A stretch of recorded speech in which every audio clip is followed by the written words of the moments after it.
ಒಂದು ಆಕ್ಸಿಡೆಂಟ್ ಒಂದು ಲೈಫ್ ನ ಪೂರ್ತಿ ತಲೆ ಕೆಳಗಾಗ ಮಾಡ್ಕೊಡ್ತೀನಿ.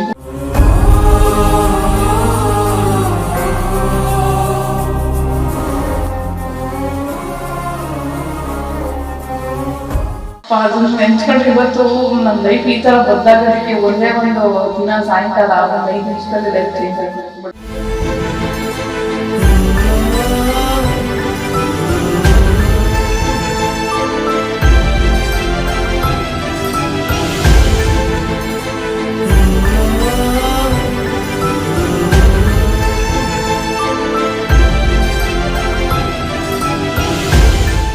ಫ್ಯಾಮಿಲಿಯಲ್ಲಿ ಯಾರೋ ಒಬ್ರು ನಮ್ ಬೆನ್ಮೂಳೆ ನಿಂತ್ರೆ ನಮ್ ಬೆನ್ಮೂಳೆ ಇಲ್ಲ ಅಂದ್ರೆ ನಮ್ ಬರ್ತೀವಿ.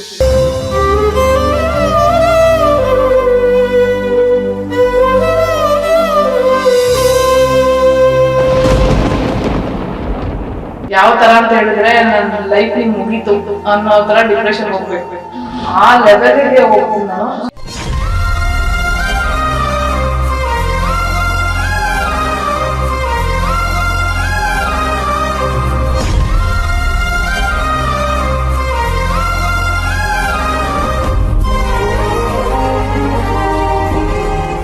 ನಾನು ಯಾವತ್ತೂ ಅಷ್ಟೇ ನಾನು ಚೆನ್ನಾಗಿರೋದು ನಾಳೆ ಬಗ್ಗೆ ಯೋಚನೆ ಮಾಡಿಲ್ಲ. ಬಟ್ ಈ ಯೋಚನೆ ಮಾಡೋದ್ರಿಂದ ಏನ್ ಗೊತ್ತಾ, ಇರೋ ಲೈಫ್ ನ ಹಾಳು ಮಾಡ್ಕೊಳ್ತೀನಿ. ಲೈಫಲ್ಲಿ ಬದುಕಿದ್ರು ವೇಸ್ಟ್ ಅನ್ನೋ ತರ ನಾನು ನೋಡಿದ್ರಲ್ಲ, ನಾನೇ ಯಾಕೆ ಬದುಕಬಾರ್ದು ಅಂತ ಛಲ ತಗೊಂಡು ಇವತ್ತು ಈ ಮಟ್ಟಿಗೆ ಬಂದಿದ್ದೀನಿ.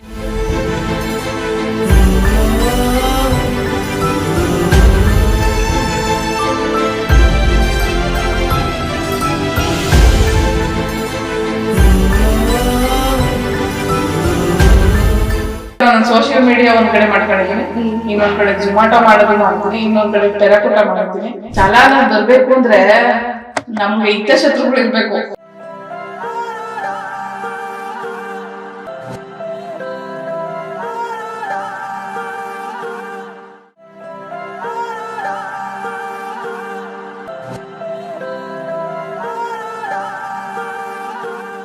ನಮಸ್ಕಾರ, ಸ್ಪೇಡ್ ನ್ಯೂಸ್ಗೆ ಸ್ವಾಗತ. ನಾನು ಚಂದ್ರಕಲಾ. ವೀಕ್ಷಕರೇ, ಇವತ್ತು ನಾವು ಒಬ್ಬ ವಿಶೇಷ ಮಹಿಳೆಯನ್ನ ನಾವು ನಿಮಗೆ ಪರಿಚಯ ಮಾಡ್ಕೊಳ್ತಾ ಹೋಗ್ತಾ ಇದ್ದೀವಿ. ಸ್ವಾಭಿಮಾನಿ ಮಹಿಳೆ, ಯಾವುದೇ ರೀತಿಯಾದಂತಹ ಸಮಾಜಮುಖಿ ಕೆಲಸಗಳಲ್ಲಿ ಭಾಗಿಯಾಗದೆ ಇದ್ರೂ ಕೂಡ ಅವರ ಜೀವನಕ್ಕಾಗಿ ಸ್ವತಃ ಅವರೇ ಹೋರಾಟ ಮಾಡುವಂತಹ ಮಹಿಳೆಯನ್ನ ನಾವು ನಿಮ್ಗೆ ಇವತ್ತು ಪರಿಚಯ ಮಾಡ್ಕೊಳ್ತೀವಿ. ಮದುವೆ ಆದ ನಂತರ ಈ ಮಹಿಳೆ ಎಷ್ಟೆಷ್ಟೆಲ್ಲ ಸ್ಟ್ರಗಲ್ ಅನ್ನ ಅನುಭವಿಸ್ತಾ ಇದ್ದಾರೆ. ಅಷ್ಟೇ ಅಲ್ಲದೆ ಸಾಮಾಜಿಕ ಮಾಧ್ಯಮಗಳಿಂದ ಕೂಡ ಇವರ ವಿಡಿಯೋಗಳನ್ನ ನೀವು ನೋಡಿರ್ತೀರಾ. ನೀವು ಕೂಡ ಒಂದು ಕ್ಷಣ ಅಯ್ಯೋ ಪಾಪ, ಯಾವ ಹೆಣ್ಮಗಳಿಗೂ ಕೂಡ ಈ ರೀತಿ ಆಗ್ಬಾರ್ದಪ್ಪ ಅಂತ ನೀವು ಕೂಡ ಒಂದು ಕ್ಷಣ ಅಂದ್ಕೊಂಡಿರ್ತೀರಾ. ಹಾಗಾದ್ರೆ ಇನ್ಯಾಕೆ ತರ ಇವತ್ತು ನಮ್ಮ ಕಾರ್ಯಕ್ರಮದಲ್ಲಿ ಸವಿತಾ ಅವರಿದ್ದಾರೆ. ಅವ್ರನ್ನ ಕಾರ್ಯಕ್ರಮಕ್ಕೆ ಹಾರ್ಟ್ಲಿ ವೆಲ್ಕಮ್ ಮಾಡ್ತೀನಿ. ವೆಲ್ಕಮ್ ಬ್ಯಾಕ್, ಸ್ಪೇಡ್ ನ್ಯೂಸ್ಗೆ ಸ್ವಾಗತ. ನಾನು ಚಂದ್ರಕಲಾ ಗೋವಿಂದಪ್ಪ. ವೀಕ್ಷಕರೇ, ಈಗಾಗಲೇ ನಾನು ಹೇಳ್ತಾ ಇದ್ದೆ, ಇವತ್ತು ಒಬ್ಬ ಸ್ವಾಭಿಮಾನಿ ಮಹಿಳೆಯನ್ನ ನಾನು ನಿಮ್ಗೆ ಪರಿಚಯ ಮಾಡ್ಕೊಡ್ತೀನಿ ಅಂತ. ಹೌದು, ಸ್ತ್ರೀ ಅಂದ್ರೆ ಅಷ್ಟೇ ಸಾಕ. ನಮ್ಮ ಸಮಾಜದಲ್ಲಿ ಸಾಕಷ್ಟು ಸಮಾಜಮುಖಿ ಕೆಲಸಗಳನ್ನ ಮಾಡುವಂತಹ ಮಹಿಳೆಯರು ಇದ್ದಾರೆ. ಆದ್ರೆ ಆ ಮಹಿಳೆಯರಿಗೆ ಸಿಗುವಂತಹ ಸ್ಥಾನಮಾನ ಎಲ್ಲೊಂದು ಕಡೆ ಸಿಗ್ತಾ ಇಲ್ಲ. ಅದರಲ್ಲೂ ಮುಖ್ಯವಾಗಿ ಈ ಸಮಾಜದಲ್ಲಿ ಸ್ವಾವಲಂಬಿ ಆಗಿ ಬದುಕೋದಿದೆಯಲ್ಲ, ಅದು ಬಹಳಷ್ಟು ಕಷ್ಟ. ಅದರಲ್ಲೂ ಮುಖ್ಯವಾಗಿ ಹೆಣ್ಮಕ್ಳು ಮೊದಲು ತುಂಬಾ ಚೆನ್ನಾಗಿರ್ತಾರೆ. ಅದಾದ ನಂತರ ಮಧ್ಯದಲ್ಲಿ ಏನೋ ಒಂದು ಇನ್ಸಿಡೆಂಟ್ ಗಳಾಗುತ್ತೆ. ಅದಾದ ನಂತರ ಅವರ ಜೀವನ ಹೇಗೆಲ್ಲ ಬದಲಾವಣೆ ಆಗುತ್ತೆ, ಹೇಗೆಲ್ಲ ಏಳು ಬೀಳನ್ನ ಅನುಭವಿಸ್ತಾ ಇದ್ದಾರೆ ಅನ್ನೋದಕ್ಕೆ ಇವತ್ತಿನ ಮಹಿಳೆ ಇದ್ದಾರಲ್ಲ, ನಾವು ನಿಮ್ಗೆ ಪರಿಚಯ ಮಾಡ್ಕೊಡೋದಕ್ಕೆ ಹೋಗ್ತಾ ಇರುವಂತಹ ಮಹಿಳೆ ಇದ್ದಾರಲ್ಲ, ಅವ್ರು ನಿಜಕ್ಕೂ ಕೂಡ ಉತ್ತಮ ಉದಾಹರಣೆ ಅಂತಾನೆ ಹೇಳ್ಬಹುದು. ಎಷ್ಟೋ ಹೆಣ್ಣು ಮಕ್ಕಳಿಗೆ ಸ್ಫೂರ್ತಿ ಆಗ್ತಾ ಇದ್ದಾರೆ ಅಂತಾನೆ ಹೇಳ್ಬಹುದು. ಯಾಕಂತಂದ್ರೆ ಕೈಕಾಲು ಗಟ್ಟಿ ಇದ್ರೂ ಕೂಡ ದುಡ್ಕೊಂಡು ತಿನ್ನುವಂತಹ ಸಾಮರ್ಥ್ಯ ಇರೋದಿಲ್ಲ. ಬೇರೊಬ್ಬರ ಮೇಲೆ ಡಿಪೆಂಡ್ ಆಗ್ತಿರ್ತಾರೆ. ಅವ್ರ ಹತ್ರ ಹಣವನ್ನ ಕೇಳ್ತಾ ಇರ್ತಾರೆ. ಬಟ್ ಅಂಥವರಿಗೆ ಇವರು ತದ್ವಿರುದ್ಧ ಅಂತಾನೆ ಹೇಳ್ಬಹುದು. ಯಾಕಂತಂದ್ರೆ ನನ್ನ ದುಡಿಮೆಯಲ್ಲಿ ನಾನು ಸ್ವತಃ ಬದುಕ್ತೀನಿ. ಅದೆಂತಹ ಸಿಚುವೇಶನ್ ಆಗಿರ್ಬೋದು. ಎಂತಹ ಸಿಚುವೇಶನ್ ಅಂತ ಯಾಕೆ ನಾನು ಹೇಳ್ತಾ ಇದ್ದೀನಿ ಅಂತಂದ್ರೆ ಮುಂದೆ ನಿಮ್ಗೆ ಗೊತ್ತಾಗುತ್ತೆ. ಯಾಕೆ ತಡ ಅವ್ರನ್ನ ಕಾರ್ಯಕ್ರಮಕ್ಕೆ ವೆಲ್ಕಮ್ ಮಾಡ್ತಾ ಇದ್ದೀವಿ. ನಮ್ಮೊಂದಿಗೆ ಸವಿತಾ ಅವರಿದ್ದಾರೆ. ಅವ್ರನ್ನ ಹಾರ್ಟ್ಲಿ ವೆಲ್ಕಮ್ ಮಾಡ್ತಾ ಇದ್ದೀವಿ. ಮೇಡಮ್, ಕಾರ್ಯಕ್ರಮಕ್ಕೆ ಸ್ವಾಗತ. ಹೇಗಿದ್ದೀರಾ? ಚೆನ್ನಾಗಿದೆ ಮ್ಯಾಮ್. ಇಷ್ಟೊತ್ತು ನಾನು ಹೇಳ್ತಾ ಇದ್ದೆ ನಿಮ್ಗೆ ಸ್ವಾವಲಂಬಿ ಮಹಿಳೆ ಅಂತ. ಈಗಾಗಲೇ ನಾನು ಟ್ಯಾಗ್ಲೈನ್ ಕೊಟ್ಬಿಟ್ಟಿದ್ದೀನಿ. ಆಕ್ಚುಲಿ ನಾನ್ ಕೊಡೋದಕ್ಕಿಂತ ಮುಂಚೆ ಈಗಾಗಲೇ ನೀವು ಗುರುತಿಸ್ಕೊಂಡಿದ್ದೀರಾ ಸ್ವಾವಲಂಬಿ ಮಹಿಳೆ ಅಂತ. ಸೊ ಇದಕ್ಕೆ ನೀವ್ ಏನ್ ಹೇಳ್ತೀರಿ? ನಿಜವಾಗ್ಲೂ ಲೈಫ್ ಅನ್ನೋದು ಒಂದು ಯೂಟರ್ನ್ ಯಾವಾಗ ಯಾವ ತರ ಊಟ ಹೊಡ್ಕೊಳುತ್ತೆ ಅಂತ ಹೇಳಕ್ ಬರಲ್ಲ. ಸೊ ಆ ಒಂದು ಯೂಟರ್ನ್ ನನ್ನ ಲೈಫ್ ನ ಉಲ್ಟಾ ಓಡಿಸಿದೆ ಆಲ್ರೆಡಿ. ಚೆನ್ನಾಗಿ 2 ಕಾಲಿದ್ದು ಓಡಾಡ್ತಿರೋ ಒಂದು ಮನುಷ್ಯ ನಾನು. ಸೊ ಇವತ್ತು ಕಾಲಿದ್ರು ಇಲ್ದೇ ಇರೋ ತರ, ಅದಕ್ಕೆ ಸ್ಪರ್ಶ ಇಲ್ದೆ ಕೈಯಲ್ಲಿ ಮೂವ್ ಮಾಡ್ಕೊಂಡು ಬದುಕೋ ಒಂದು ಪರಿಸ್ಥಿತಿ ಬಂದಿದ್ದೀನಿ. ಸೊ ಮನುಷ್ಯ ಅಂದ್ಮೇಲೆ ಏಳು ಬೀಳುಗಳು ಇರ್ತವೆ ಅನ್ನೋದಕ್ಕೆ ನಾನೇ ಉದಾಹರಣೆ.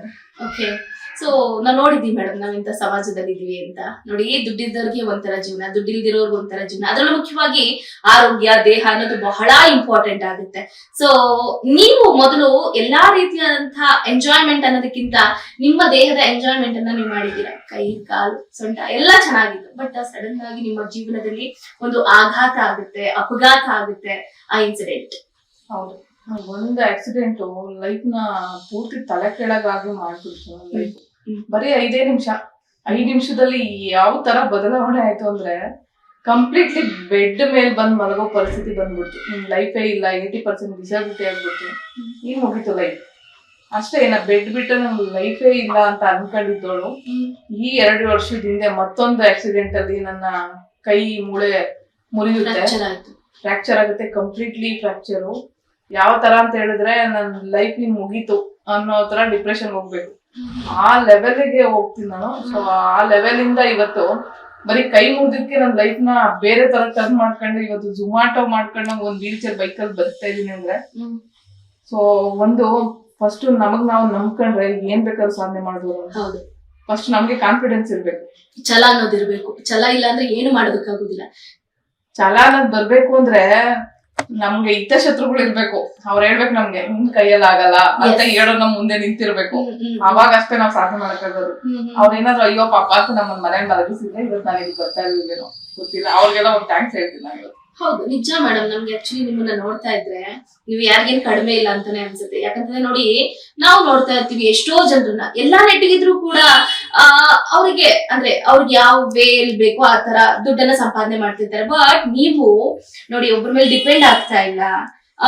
ಒಬ್ಬರ ಮೇಲೆ ಅಂದ್ರೆ ನೀವು ದಿನ ಬೆಳಗಾದ್ರೆ ಸಾಕು ಕೆಲ್ಸದ ಬಗ್ಗೆ ಯೋಚನೆ ಮಾಡ್ತಿರ್ತೀರ, ದುಡ್ಡು ಹೇಗ್ ದುಡಿಬೇಕು ಅನ್ನೋದನ್ನ ಆಲೋಚನೆ ಮಾಡ್ತಿರ್ತೀರಾ. ಇದೆಲ್ಲ ಹೇಗ್ ಸಾಧ್ಯ ಆಗುತ್ತೆ ನಿಮ್ಗೆ? ಯಾಕಂದ್ರೆ ನಾನ್ ನಿಮ್ಗೆ ಈ ಪದ ಬಳಕೆ ಮಾಡ್ಬೇಕು ಬೇಡ ಗೊತ್ತಿಲ್ಲ, ಬಟ್ ಜನರಿಗೆ ಅರ್ಥ ಆಗ್ಬೇಕು ಅಂತಂದ್ರೆ ನೀವೀಗ ಕಂಪ್ಲೀಟ್ಲಿ ಲೈಕ್ ಹಿಂಗೆ ಅಂದ್ರೆ 80% ಡಿಸೇಬಲ್ ಆಗಿದ್ದೀರಾ, ಡೈಜೆಸ್ಟ್ ಮಾಡ್ಕೊಳಕ್ ಆಗಿಲ್ಲ ಅಂದ್ರೂ. ಸೊ ನಾನು ಒಂಥರ ಹುರಿದುಂಬಿಸ್ತಾ ಇದೀನಿ ಅಂತ ಹೇಳ್ಕೊಳ್ಳೋದು. ನನ್ಗೆ ಏನ್ ಗೊತ್ತಾ, ಯಾರಾದ್ರೂ ಡಿಸಬಿಲಿಟಿ ಇದೀನಿ ಅಂತ ನಂಗಂದ್ರೆ ನಂಗೆ ಒಂಥರ ಮನ್ಸಿಗೆ ನೋವಾಗುತ್ತೆ. ಅದಕ್ಕೋಸ್ಕರ ನಾನು ಯೂಸ್ ಮಾಡ್ಲಿಲ್ಲ. ಯಾಕೆ ಗೊತ್ತಾ, ನಾನು ಹುಟ್ತಾನೆ ಡಿಸಬಿಲಿಟಿ ಆಗಿದ್ರೆ ನಾನು ಡಿಸಬಿಲಿಟಿ ಅಂತ ಒಪ್ಕೊಬಿಡ್ತಾ ಇದ್ದೆ. ಆದ್ರೆ ನಾನು ಎಲ್ಲಾ ಲೈಫ್ನು ಎಂಜಾಯ್ ಮಾಡ್ಕೊಂಡು ಒಂದು ನಡೆಯೋದು, ಒಂದು ಏನೋ ಒಂದು ಎಲ್ಲಾನು ಎಂಜಾಯ್ಮೆಂಟ್ ಮಾಡ್ಕೊಂಡು ಬಂದು ಇವತ್ತು ನನಗೆ ಕಾಲಿಲ್ಲ ಅಂತ ಹೇಳ್ಕೊಳ್ಳೋವಾಗ, ಯಾರಾದ್ರೂ ನೀನ್ ಡಿಸಬಿಲಿಟಿ ಇದೆಯಾ ಅಂತ ಹೇಳೋವಾಗ ಎಷ್ಟು ಮನ್ಸಿಗೆ ನೋವಾಗುತ್ತೆ ಅಂದ್ರೆ. ಆದ್ರೆ ನಾನ್ ಅನ್ಕೊಂಡಿಲ್ಲ ನಾನು ಅದನ್ನ. ಇವತ್ತು ನಾನು ಏನ್ ಗೊತ್ತಾ, ಡಿಸಬಿಲಿಟಿ ಇದೀನಿ ಅಂತ ಅಕ್ಸೆಪ್ಟ್ ಮಾಡ್ಕೊಂಡಿಲ್ಲ ನಾನು. ಬಟ್ ಲೈಫ್ ಟರ್ನ್ ಆಗಿದೆ, ನಾನು ಸರಿಯಾದ ಒಂದ್ ವೇಲಿ ತಗೊಂಡೋಗ್ಬೇಕು ಅಂತಾನೆ ನಾನು ಇವತ್ತು ಅನ್ಕೊಂಡಿರೋದು. ನಾನ್ ಬೈಕ್ ಓಡಿಸೋವಾಗ ನಂಗೆ ಫೀಲ್ ಆಗೋದು ನಾನು ವೀಲ್ ಚೇರ್ ಅಲ್ಲಿ ಹೋಗ್ತಾ ಇದೀನಿ ಅಂತ ಅನ್ಸೇ ಇಲ್ಲ ನನ್ಗೆ ಇವತ್ತವರೆಗೂ. ನಾನು ನಾರ್ಮಲ್ ಆಗಿ 2 ವೀಲರ್ ಓಡಿಸ್ತಾ ಇದ್ದೆ ಫಸ್ಟ್ ಎಲ್ಲ. ನಾನು ಗೇರ್ ಗಾಡಿಗಳನ್ನೆಲ್ಲ ಓಡಿಸಿರುವಂತವಳು, ನಂಗೆ ತುಂಬಾ ಇಷ್ಟ. ರಾಯಲ್ ಎನ್ಫೀಲ್ಡ್ ಲಾಸ್ಟ್ ಅಲ್ಲಿ ಟ್ರೈ ಮಾಡ್ಬೇಕಾಗಿತ್ತು. ಹೋಂಡಾ ಶೈನ್ ಓಡಿಸಿದೀನಿ, ಸ್ಪೆಂಡರ್ ಪ್ಲಸ್ ಓಡಿಸಿದೀನಿ. ಅವೆಲ್ಲ ಗಾಡಿಗಳನ್ನ ಓಡಿಸೋದು ಒಂಥರ ಕ್ರೇಜ್, ನನ್ಗೆ ಬೈಕ್ ಕ್ರೇಜ್ ಜಾಸ್ತಿ ಇದೆ. ಬುಲೆಟ್ ಓಡಿಸ್ಬೇಕಂತ ಒಬ್ರನ್ನ ಕೇಳಿದ್ದೆ, ಬಟ್ ಆಕ್ಸಿಡೆಂಟ್ ಆಗ್ಬಿಡ್ತು ಅಷ್ಟರಲ್ಲಿ. ಬಟ್ ನಂಗೆ ತುಂಬಾ ಇಷ್ಟ. ನಿನ್ ಕೈಯಲ್ಲಿ ಏನಾಗಲ್ಲ ಅಂತ ಯಾರಾದ್ರೂ ಹೇಳಿದ್ರೆ ಅದನ್ನ ನಾನು ಕಲಿತಾ ಇದ್ದೆ. ಒಬ್ಬ ಗಂಡ್ಸ್ ಮಾಡೋ ಕೆಲಸ ಕಲಿತಾ ಇದ್ದೆ ನಾನು. ಹೌದು. ಸೊ ಹಂಗಾಗಿ ನಂಗೆ ತುಂಬಾ ಕಾನ್ಫಿಡೆಂಟ್ ಇದೆ ನನ್ ಮೇಲೆ ನನ್ಗೆ. ಅದಕ್ಕೆ ಇದುವರೆಗೂ ಬಂದಿದ್ದೀನಿ. ಎಸ್, ನಮ್ಗೂ ಖುಷಿ ಆಗುತ್ತೆ ಮೇಡಮ್. ಈಗ ಆ ಕರಾಳ ದಿನ ಅನ್ನೋದೇನಿದೆಯಲ್ಲ, 2019 ಐ ಥಿಂಕ್ ಸೊ, 2019ರಲ್ಲಿ ಸಂಡೇ ಭಾನುವಾರ ನಿಮ್ಗೆ ಈ ರೀತಿ ಆಗುತ್ತೆ. ಹೇಗೆ ಆಯ್ತು ಅದು ಆಕ್ಚುಲಿ? ಅಪ್ಪ ಅದನ್ನ ನೆನ್ಸ್ಕೊಂಡ್ರೆ ಇವತ್ತು ನನ್ ಲೈಫ್ ಈ ತರ ಬದಲಾಗೋದಕ್ಕೆ ಒಂದೇ ಒಂದು ದಿನ ಸಾಯಂಕಾಲ ಒಂದ್ 5 ನಿಮಿಷದಲ್ಲಿ ಲೈಫ್ ಚೇಂಜ್ ಆಗ್ಬಿಟ್ಟು. ಬಟ್ ಆ ಕರಾಳ ದಿನ ಇದೆಯಲ್ಲ, ನಂಗೆ ಗೊತ್ತೇ ಇರ್ಲಿಲ್ಲ ಅವತ್ತು. ನಾನು ಹೋದ್ರೆ ಮತ್ತೆ ನಾನು ವಾಪಸ್ ಬರೋವಾಗ ನನ್ ಚಪ್ಪಲಿ ಹಾಕ್ತೇನೆ, ನನ್ ಕಾಲ್ ಗೊತ್ತಾಗ್ದೇನೆ ಬರ್ತೀನಿ ಮನೆಗೆ ವಾಪಸ್ಸು ಅಂತ ನಂಗೆ ಅನ್ಕೊಂಡೇ ಇಲ್ಲ. ನಾನು ಅವತ್ತು ಬಂದಿದ್ಕೆ 7 ತಿಂಗಳಾಯ್ತು ನನ್ ಮನೆಗೆ ವಾಪಸ್ ಸೇರೋದಿಕ್ಕೆ. ಅಲ್ಲಿವರೆಗೂ ನನ್ನ ಹಾಸ್ಪಿಟ್ಲಿಂದ ಮನೆ ಕರ್ಸ್ಕೊಳ್ಳೇ ಇಲ್ಲ. 7 ತಿಂಗಳಲ್ಲ, ಇನ್ನೂ 1 ವರ್ಷ ಹಾಸ್ಪಿಟಲ್ ಬಿಡ್ತಾ ಇದ್ರು. ನಾನ್ ಹಠ ಮಾಡ್ಬಿಟ್ಟೆ, ನನ್ಗ್ ವಾಸಿ ಆಗ್ದಿರೋ ಕಾಯಿಲೆ ಇದು, ನನ್ನ ಮನೆ ಕರ್ಕೊಂಡ್ ಹೋಗ್ಬೇಕು, ನನ್ಗೆ ಇರಕ್ ಆಗಲ್ಲ ಇಲ್ಲಿ. ವಾಸಿ ಆಗ್ದಿರೋ ಕಾಯಿಲೆ ಅಂತ ಯಾಕೆ ಡಿಸೈಡ್ ಮಾಡಿದ್ರಿ? ವಾಸಿ ಆಗ್ದಿರೋ ಕಾಯಿಲೆ ಅಂದ್ರೆ ಸ್ಪೈನ್ ಇಂಜುರಿ ಯಾವತ್ತೂ ರಿಕವರಿ ಆಗಲ್ಲ. ಎಂತ ಮುಂದುವರೆದ ದೇಶ ಅಮೆರಿಕ ದೇಶ ಇದೆ, ಅಲ್ಲಿ ಎಷ್ಟು ಜನ ನಮ್ ತರ ಸ್ಪೈನ್ ಇಂಜುರಿ ಆಗಿರೋರು ಇದಾರೆ ಅಂದ್ರೆ ಅಂತ ಮುಂದುವರೆದ ದೇಶದಲ್ಲೇ ಅದಕ್ಕೆ ಔಷಧಿ ಕಂಡಿರೋದಿಲ್ಲ. ಇನ್ನು ನಮ್ ದೇಶದಲ್ಲಿ ನಮ್ಗೆ ರಿಕವರಿ ಚಾನ್ಸಸ್ ಇದೆಯಾ? ಅಂದ್ರೆ ಸುಮ್ನೆ ದುಡ್ಡು ಖರ್ಚು ಮಾಡ್ಬೇಕು ನಾವು. ಖರ್ಚು ತುಂಬಾ ಆಗುತ್ತೆ. ಸ್ಪೈನ್ ಇಂಜುರಿ ಆಗಿರೋರು ಎಷ್ಟೋ ಜನ ಇವತ್ತು ಸಾಲ ಮಾಡ್ಕೊಂಡು ಬೀದಿಗೆ ಬಂದ್ಬಿಟ್ಟಿದ್ದಾರೆ. ಅದಂತೂ ನಾನು ಹೇಳ್ಬಲ್ಲೆ.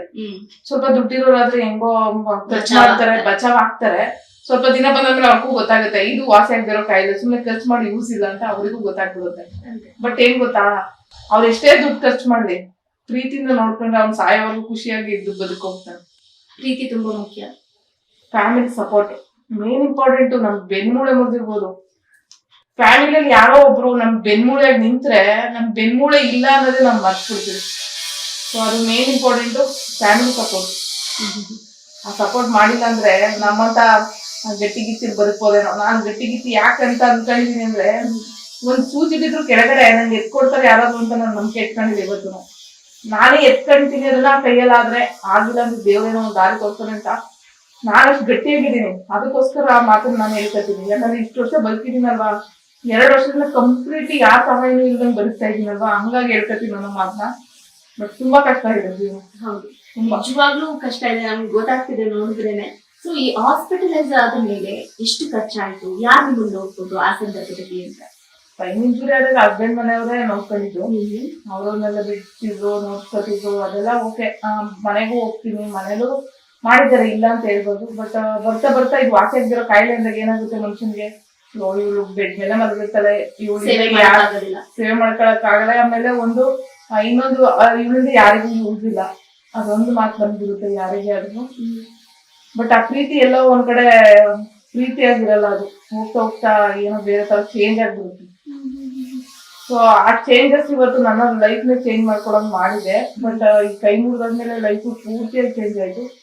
ಲೈಫಲ್ಲಿ ಬದುಕಿದ್ರು ವೇಸ್ಟ್ ಅನ್ನೋ ತರ ನಾನು ನೋಡಿದ್ರಲ್ಲ, ನಾನೇ ಯಾಕೆ ಬದುಕಬಾರ್ದು ಅಂತ ಛಲ ತಗೊಂಡು ಇವತ್ತು ಈ ಮಟ್ಟಕ್ಕೆ ಬಂದಿದ್ದೀನಿ ನಾನು. ಈಗ ಗಂಡನ ಬಗ್ಗೆ ಹೇಳಿದ್ರಿ, ಈಗ ನೀವು ಒಬ್ಬಂಟಿ ಮಹಿಳೆಯಾಗಿ ಬದುಕ್ತಾ ಇದ್ರೆ ಆಕ್ಚುಲಿ ಹೇಳ್ಬೇಕಂದ್ರೆ ಸಿಂಗಲ್ ಪೇರೆಂಟ್ ಅಂತಾನೆ ಹೇಳ್ಬೋದು. ನಮ್ಗೆ ಹೆಮ್ಮೆ ಇದೆ ಆಕ್ಚುಲಿ ಹೇಳ್ಬೇಕಂದ್ರೆ. ಯಾಕೆ ನೀವು ಸಿಂಗಲ್ ಪೇರೆಂಟ್? ರೀಸೆಂಟ್ ಆಗಿ ಸಿಂಗಲ್ ಪೇರೆಂಟ್ ಆಗಿದ್ದೀನಿ. ಯಾಕಂದ್ರೆ ದಿನ ಅಲ್ಲೇ ಇದ್ದ ನನ್ನ ಮಗ. ಬಟ್ ಅವನಿಗೆ ಬೆಳೀತಾ ಬೆಳೀತಾ ಗೊತ್ತಾಗ್ತಿದೆ ನನ್ನ ಪ್ರೀತಿ ಏನು, ತಾಯಿ ಪ್ರೀತಿ ಏನು ಅನ್ನೋದು ಇವಾಗ ಅರ್ಥ ಆಗ್ತಿದೆ ಅವನಿಗೆ. ಚಿಕ್ಕ ವಯಸ್ಸಲ್ಲಿದ್ದಾಗೆಲ್ಲ ಅವನಿಗೆ ಏನೋ ಯಾರೋ ಊಟ ಹಾಕಿದ್ರೆ ಆಯ್ತು ಅನ್ನೋ ತರ ಇರ್ತಿತ್ತು. ಬಟ್ ಇವಾಗ ಬೆಳೀತಾ ಬೆಳೀತಾ ಅವ್ನ ಮೈಂಡ್ ಮೆಚೂರ್ ಆಗ್ತಿರೋ ಟೈಮಲ್ಲಿ ನನಗೂ ತಾಯಿ ಬೇಕು, ಅವಳ ಪ್ರೀತಿ ಬೇಕು, ಅವಳ ಕೈಯಿಂದ ತಿನ್ನಿಸ್ಬೇಕು, ಅವಳ ಜೊತೆ ಮಲಗಿಸ್ಕೋಬೇಕು ಅನ್ನೋದು ಅವ್ನಿಗೆ ಇವಾಗ ಗೊತ್ತಾಗಿದೆ.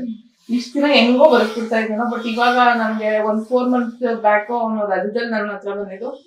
ಈ 4 months ಅಲ್ಲಿ ಅವ್ನು ಎಷ್ಟು ಚೇಂಜ್ ಆಗಿದ್ದಾನೆ ಅಂದ್ರೆ, ನನ್ ಮತ್ತೆ ಅಲ್ಲಿ ಹೋಗಲ್ಲ, ನನ್ ನೀನೇ ಬೇಕು ಅನ್ನೋ ತರ ಚೇಂಜ್ ಆಗಿದ್ದಾನೆ.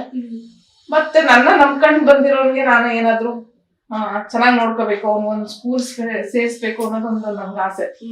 ಸೊ ಇಲ್ಲೇ ಇರ್ಬೇಕಾದ್ರೆ ನಾನ್ ಕೆಲ್ಸಕ್ಕೆ ಹೋಗ್ತೀನಿ ಹೊರಗಡೆ. ಇಲ್ಲಿರೋ ಮಕ್ಳುಗಳು ಅವ್ನ ಹಾಳು ಮಾಡ್ಬೋದು. ಎಂತ ಒಳ್ಳೆಯವ್ರನ್ನಾಗಿದ್ರು ಕೆಟ್ಟವ್ರ ಸಂಘ ಬಿದ್ದಾಗ ಏನಾಗುತ್ತೆ, ಅವನು ಕೆಟ್ಟವ್ನಾಗ್ತಾನೆ. ಅದೊಂದು ರೀಸನ್. ಬಟ್ ನನ್ನ ಕೈ ನೋಡ್ಕೊಳಕ್ ಆಗಲ್ಲ ಅಂತ ಈ 4 months ಇಂದ ನಾನು ನೋಡ್ಕೊತಾ ಇದ್ದೀನಿ. ಅವ್ನ ಆಗೋ ಹೋಗುಗಳು ನೋಡ್ಕೋತೀನಿ, ಅವ್ನಿಗೆ ತಂದ್ಕೊಡೋದು, ತಿನ್ಸೋದು, ಅಡಿಗೆ ಮಾಡೋದು ಎಲ್ಲಾನು ನಿಭಾಯಿಸ್ತಾ ಇದೀನಿ. ಸೊ ಹಂಗಾಗಿ ನಾನು ನೋಡ್ಕೋತೀನಿ ಅಂತ ನನ್ ಕಾನ್ಫಿಡೆನ್ಸ್ ಇದೆ. ನನ್ನ ನೋಡ್ಕೊಂಡ್ ಜೊತೆಗೆ ಅವನು ನೋಡ್ಕೋಬಹುದು, ಅದೇನ್ ದೊಡ್ಡ ಪ್ರಾಬ್ಲಮ್ ಅಲ್ಲ. ಭವಿಷ್ಯ ಇಂಪಾರ್ಟೆಂಟ್. ಅವ್ನ್ ನಾಳೆ ದಿನ ಒಳ್ಳೆ ವ್ಯಕ್ತಿ ಆಗಿಲ್ಲ ಅಂದ್ರೆ, ನನ್ನ ಡಿಸಬಿಲಿಟಿನ ಅವ್ನು ಅಡ್ವಾಂಟೇಜ್ ಆಗಿ ತಗೊಂಡ್ರೆ, ಈಗಿನ ಮಕ್ಳುಗಳು ಏನ್ ಇದಾವೆ ಅಂತ ಗೊತ್ತಲ್ವಾ. ಹೊರಗಡೆ ಅಪ್ಪ ಅಮ್ಮಂದಿರು ಹೋಗ್ತಿದಾರೆ ಅಂದ್ರೆ ಒಳಗಡೆ ಬೇರೆ ಏನೋ ಕೆಟ್ಟ ಕೆಲಸಗಳು ಮಾಡ್ತಾ ಇರ್ಬೋದು, ಇಲ್ಲ ಬೇರೆ ಮಕ್ಳುಗಳು ಹಾಳು ಮಾಡ್ತಾ ಇರ್ಬೋದು. ಆ ಒಂದ್ ರೀಸನ್ ಇಂದ ನಾನು ಹಾಸ್ಟೆಲ್ ಹಾಕಿರೋದು. ನಾನು ಅವ್ನ್ ಇವತ್ತು ಕೇಳ್ತೇನೆ, ಅವನು ನೀನ್ ನನ್ನ ಇಲ್ಲಿ ಹಾಕಿದ್ಯೋ ಓಕೆ, ನಾನು ಇರ್ತೀನಿ, ನಂಗೆ ಅಡ್ಜಸ್ಟ್ ಆಗಿದೆ. ಆದ್ರೆ ನೀನ್ ನನ್ ಕೇಳಿದಾಗೆಲ್ಲ ನೋಡಕ್ ಬರ್ಬೇಕು, ಸಾಕು, ಅಷ್ಟೇ ಸಾಕು. ಅವ್ನಿಗೆ ಇವಾಗ ಅರ್ಥ ಆಗ್ಬಿಟ್ಟಿದೆ, ಏನೋ ನಾನ್ ಕೆಟ್ಟದ್ ಮಾಡ್ತಾ ಇರ್ತೀನಿ, ನಾನ್ ಒಳ್ಳೆ ಬುದ್ಧಿ ಕಲಿಯಲ್ಲ ಅಂತ ನೀನ್ ತಂದಾಕಿದ್ಯಾ ಅಂತ. ಅವ್ನು ಒಳ್ಳೆ ಮಾತಲ್ಲಿ ಎಲ್ಲಾನು ಅರ್ಥ ಮಾಡ್ಕೊತಾನ ಅವನು. ಸೊ ಅಷ್ಟು ಮೆಚುರಿಟಿ ಇದೆ, ಸಾಕಷ್ಟೇ. ನಾನ್ ಹೇಳೋದಷ್ಟೇ, ನೋಡಪ್ಪ ನನ್ ಕೈ ತಂದು ಕೊಡಕ್ ಆಗಲ್ಲ, ನೀನ್ ನೋಡ್ಕೊಳಕ್ ಆಗಲ್ಲ ಅನ್ನೋದಲ್ಲ ನಿನ್ನ ತಂದಿಲ್ಲ ಹಾಕಿರೋದು. ನೀನ್ ಒಳ್ಳೆ ಮನುಷ್ಯ ಆಗ್ಬೇಕು. ನಿನ್ ಏನ್ ಬೇಕು, ನಾನ್ ಸಾಲ ಮಾಡೋದು ತಂದು ಕೊಡೋ ಕೆಪಾಸಿಟಿ ದೇವ್ರು ನನ್ಗೆ ಕೊಟ್ಟಿದ್ದಾರೆ, ನಾನು ಅದ್ ತೀರ್ಸೋ ಅಷ್ಟು ಕೆಪಾಸಿಟಿನಾದ್ರು ಕೊಟ್ಟಿದ್ದಾನೆ ಅಂತ ನಾನು ಅವ್ನಿಗೆ ಹೇಳೋದು. ಆದ್ರೆ ಅವ್ನಿಗೆ ಅರ್ಥ ಆಗಿದೆ. ಅದಕ್ಕೋಸ್ಕರ ಮಕ್ಳು ಬಡತನದಿಂದನೇ ನಾಳೆ ದಿನ ಜೀವನ ಮಾಡ್ಬೇಕು. ಯಾಕಂದ್ರೆ ನಾಳೆ ಬಡತನ ಅನ್ನೋದು ಎದುರ್ಸಕ್ ಆಗದೆ ಇದ್ರೆ, ಇವಾಗ ಒಂದೇನೋ ವಸ್ತು ತಗೋಬೇಕು, ಅದನ್ನ ಕೊಡ್ಸಿಲ್ಲ ಅಂತ ಇವತ್ತು ಹಠ ಮಾಡ್ಬೋದು. ಅದೇ ಅದನ್ನ ಕೊಡ್ಸಿಲ್ಲ ಅಂದ್ರೆ ಹೆಂಗ್ ಬದುಕ್ತಾವ ಮಕ್ಕಳು ಅನ್ನೋದು ಕಲ್ಸ್ಕೊಡ್ತೀವಲ್ಲ ಅದೊಂದು ನಿಜವಾದ ಪೇರೆಂಟ್ಸ್ ಕೆಲಸ. ಹೌದು, 100% ನಿಜ. ಸವಿತಾ ಅವರೇ, ಈಗ ಮುಖ್ಯವಾಗಿ ಮಾತಾಡ್ಬೇಕು ಅಂತಂದ್ರೆ, ಈಗ ಮುಂದಿನ ಜೀವನ ಹೇಗ್ ಮುಂದು? ನಾನ್ ನಾಳೆ ಬಗ್ಗೆ ಯೋಚನೆ ಮಾಡಲ್ಲ. ನಾನು ಯಾವತ್ತೂ ಅಷ್ಟೇ, ನಾನು ಚೆನ್ನಾಗಿರೋ ನಾಳೆ ಬಗ್ಗೆ ಯೋಚನೆ ಮಾಡಲಿಲ್ಲ. ಬಟ್ ಈ ಯೋಚನೆ ಮಾಡೋದ್ರಿಂದ ಏನ್ ಗೊತ್ತಾ, ಇರೋ ಲೈಫ್ ನ ಹಾಳು ಮಾಡ್ಕೊಬಿಡ್ತೀವಿ, ಇವತ್ತಿನ ದಿನ ಹಾಳು ಮಾಡ್ಕೊತೀವಿ. ನಾಳೆ ಬಗ್ಗೆ ಯೋಚನೆ ಮಾಡಕ್ ಸ್ಟಾರ್ಟ್ ಮಾಡಿದ್ರೆ ಇವತ್ತಿನ ಈ ಖುಷಿ ಕ್ಷಣ ಇದೆಯಲ್ಲ ಇದು ಹಾಳಾಗುತ್ತೆ. ಇವತ್ತೇ ಯೋಚನೆ ಮಾಡ್ಬೇಕು, ಇವತ್ತಿನ ಲೈಫ್ ಅಷ್ಟೇ ಲೀಡ್ ಮಾಡ್ಬೇಕು. ನೋಡಿ, ಇವತ್ತು ಮಲಗ್ತೀವಿ ನಾವು ನೈಟು, ಹಿಂದೆ ಎದೊಳ್ತೀವಿ ಯಾರಿಗೂ ಗೊತ್ತು. ನಾವ್ ಎದ್ರೆ ನಮ್ ಜೀವನ ಇದೆ ಅಂತ ನಾವು ಓಕೆ ಮಾಡ್ಕೊಳ್ಳೋಣ. ಅಕಸ್ಮಾತ್ ಎದ್ದಿಲ್ಲ ಅಂದ್ರೆ ಅದಕ್ಕೋಸ್ಕರ ನಾಳೆ ಬಗ್ಗೆ ಯೋಚನೆ ಮಾಡೋ ನಿಜವಾಗ್ಲು ಲೈಫಲ್ಲಿ ಅದನ್ನ ತಡ್ಕೊಳಕ್ ಆಗಲ್ಲ. ನಾಳೆ ಬದುಕಿದ್ರೆ ಏನಪ್ಪಾ ಹಂಗೆ ಹಿಂಗೆ ಯೋಚನೆ ಮಾಡ್ತಾ ಮಾಡ್ತಾ ಡಿಪ್ರೆಷನ್ ಲೆವೆಲ್ಗೆ ಹೋಗ್ಬಿಡ್ತೀನಿ. ನನ್ಗೆ ಈ ತರ ಆದ್ಮೇಲೆ ನಾನ್ ನಾಳೆ ಬಗ್ಗೆ ಯೋಚನೆ ಮಾಡೋದು ಬಿಟ್ಟಿದ್ದೀನಿ, ಪ್ಲಾನಿಂಗ್ ಮಾಡಲ್ಲ ನಾನು. ಸಡನ್ ಆಗಿ ಆ ಕ್ಷಣ ನಿಮ್ಗೆ ಅನ್ಸ್ಬಿಟ್ಟಿದೆ, ಸೊ ನೆಕ್ಸ್ಟ್ ಮಿನಿಟ್ ಅನ್ನೋದಿಲ್ಲ, ಏನೇ ಎಂಜಾಯ್ ಮಾಡಿದ್ರು ಈ ಮಿನಿಟ್ ಅಷ್ಟೇ ಎಂಜಾಯ್ ಮಾಡ್ಬೇಕು ಅಂತ ಅದನ್ನ ಚೆನ್ನಾಗಿ ಅರ್ಥ ಮಾಡ್ಕೊಂಡ್ಬಿಟ್ಟಿದ್ದೀರಾ ನೀವು. ನಂಗೆ ಯಾವಾಗ ಆಕ್ಸಿಡೆಂಟ್ ಆಯ್ತಲ್ಲ ಅವಾಗ ನಾನು ಅರ್ಥ ಮಾಡ್ಕೊಂಡೆ, ನನ್ನ ಲೈಫ್ ಕಂಪ್ಲೀಟ್ಲಿ ಚೇಂಜ್ ಆಗಿದೆ.